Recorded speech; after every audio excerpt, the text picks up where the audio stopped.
town of Ashford had a cemetery older than its own history. Graves stretched as far as the eye could see, some so ancient their inscriptions had faded into oblivion. No one liked being near it after dark. The locals whispered that shadows moved between the headstones, and that whispers echoed through the night. Emma Caldwell, an investigative journalist, didn't believe in superstitions. She had spent years debunking myths and urban legends, but Ashford's cemetery intrigued her. There were reports of disappearances, people who entered but never came out. Determined to uncover the truth, she arrived just as the sun dipped below the horizon. The iron gates groaned as she pushed them open. A thick mist curled around the tombstones, snaking between them like ghostly fingers. The air carried an unsettling stillness, the kind that made her skin prickle. As she stepped forward, the crunch of gravel underfoot was deafening. She checked her recorder, whispering, "Ashford Cemetery, 8:45 p.m. Locals claim spirits roam these grounds, investigating the validity of these claims." Her voice trembled slightly, and she cursed herself for it. The deeper she walked, the colder it became. Her breath fogged in the air, and she felt the distinct sensation of being watched. She turned sharply, her flashlight sweeping over the tombstones. Nothing, just stone markers and the eerie sway of dead trees in the wind. And then she heard it, a whisper, faint and indecipherable. It sent a shiver down her spine. She swallowed hard. "Hello?" Her voice was small against the vast emptiness. No response. Emma took a deep breath and pressed forward, reaching a mausoleum that stood like a monolithic shadow. The iron door was slightly ajar, a gaping mouth waiting to swallow her whole. Her instincts screamed at her to leave, but she wasn't one to run from a story. She reached for the door, her fingers trembling as she pushed it open. The hinges screeched, revealing darkness within. She stepped inside. The scent of damp earth and decay clung to the air. Her flashlight flickered as if the very energy was being drained. And then she saw it, an old wooden chair in the center of the mausoleum, facing the entrance. A single candle burned beside it, its flame undisturbed by the cold drafts. Someone had been here. Someone was still here. A sudden gust of wind slammed the door shut behind her. Emma spun around, heart hammering. The whispers grew louder now, circling her like unseen predators. She fumbled for the door handle, but it wouldn't budge.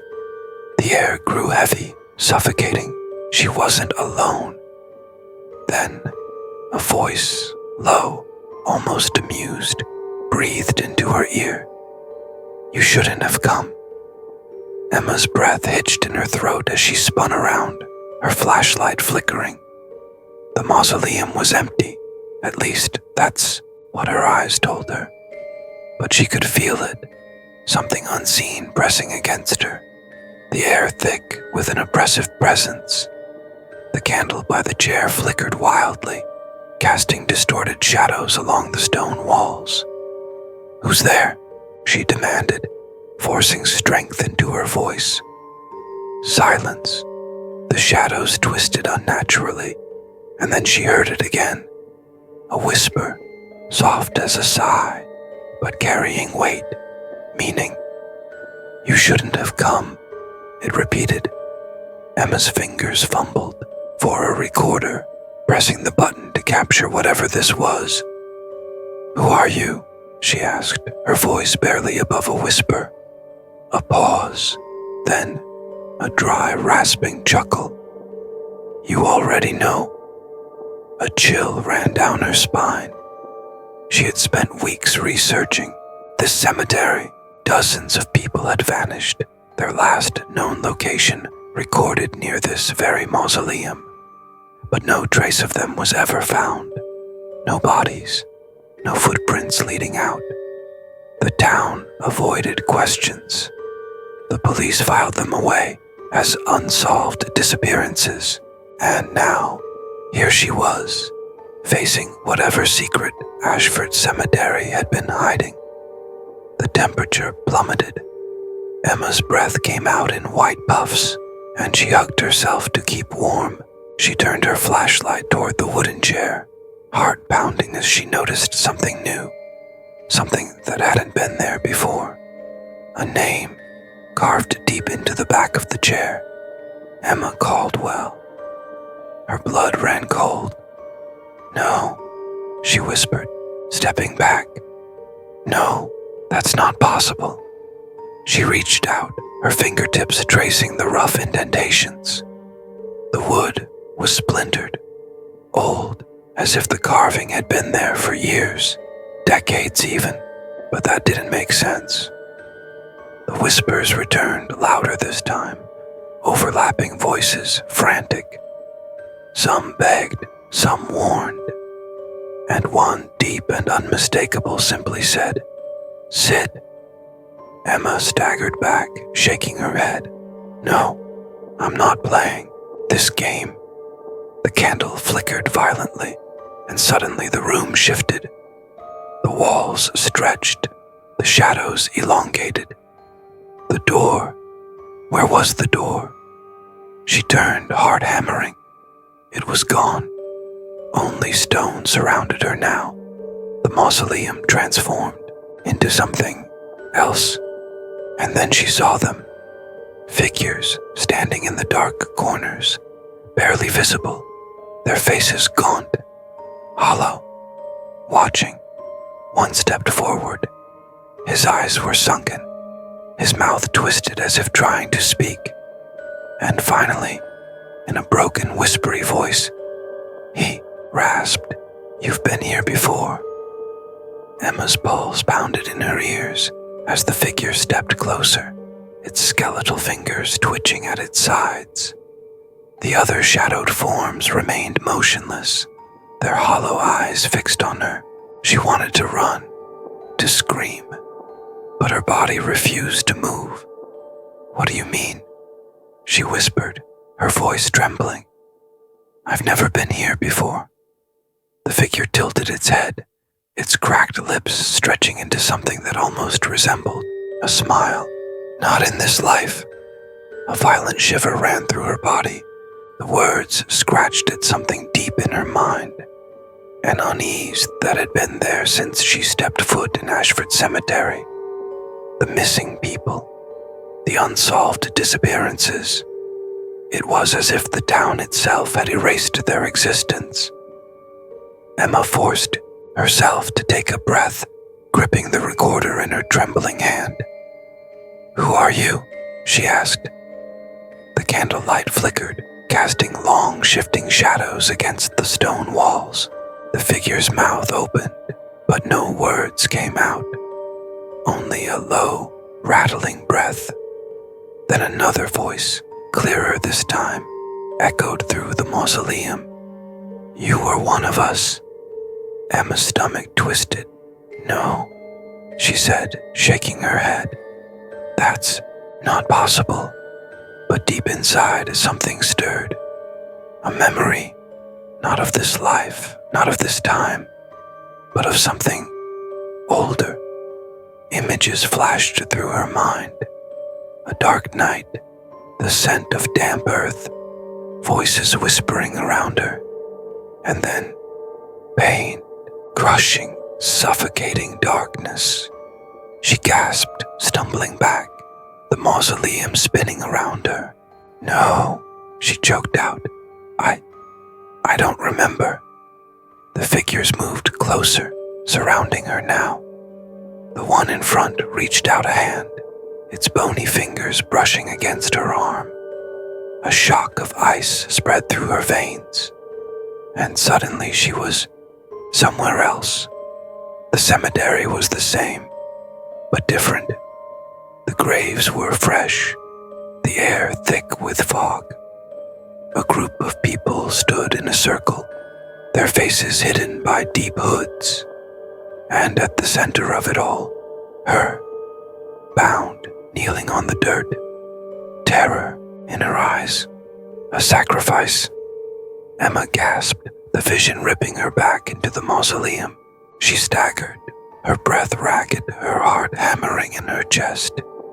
"You remember now," the whispering voices said in unison. The walls of the mausoleum seemed to pulse, the shadows writhing. The figures closed in, their voices blending into a single command, echoing through her skull. "It's time to finish what was started." Emma staggered back, her breath coming in ragged gasps. The weight of the memory crushed her, suffocating her. She had been here before, long ago, but she had died that night, hadn't she? The figures moved closer, their hollow eyes burning into her. "You were chosen," they whispered, their voices slithering into her ears, like the hiss of wind through dead leaves. "And you failed."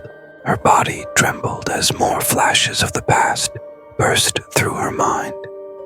A ritual, a circle of robed figures, a knife reflecting the pale moonlight, blood soaking into the earth. The chanting voices had grown frantic before everything had gone black. Emma shook her head violently. "No," she gasped. "That was another life. I'm not her anymore." The skeletal figure before her stretched its bony hand toward her chest, a force stronger than anything she had ever felt wrapped around her, pulling her forward. The mausoleum walls pulsed as if they were alive, the flickering candlelight growing brighter and brighter until it burned into her eyes. "You were meant to open the gate," the figures whispered, "but you died before it could be completed. We have waited, and now you have returned." Emma felt her body going cold, her heart slowing, her very soul being drained. She could feel them inside her mind, crawling, digging, unlocking something ancient and terrible.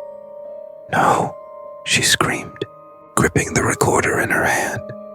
It was still running, the red light blinking. A surge of desperation coursed through her veins. She didn't understand everything that had happened, but one thing was clear. If she let them take her, it would all begin again. With every ounce of strength she had left, she turned and bolted. The candle flames erupted, plunging the mausoleum into pure darkness. The whispering voices shrieked in fury as she ran, her feet barely touching the ground. She crashed through the cemetery gates and into the night. Her lungs burned, but she didn't stop running, not until she saw the headlights of her car. Fumbling with shaking hands, she yanked the door open and threw herself inside. As she sped away, she chanced one last glance in the rearview mirror. The cemetery was gone. In its place was nothing but a stretch of empty land covered in thick fog. The mausoleum, the graves, the figures, they had vanished, as if they had never been there at all. Emma's heart pounded as she clutched the recorder, its tiny red light still blinking. She had the proof. She wasn't crazy. And yet, something told her the whispers weren't done with her yet. Somewhere, deep in the fog, they were still waiting.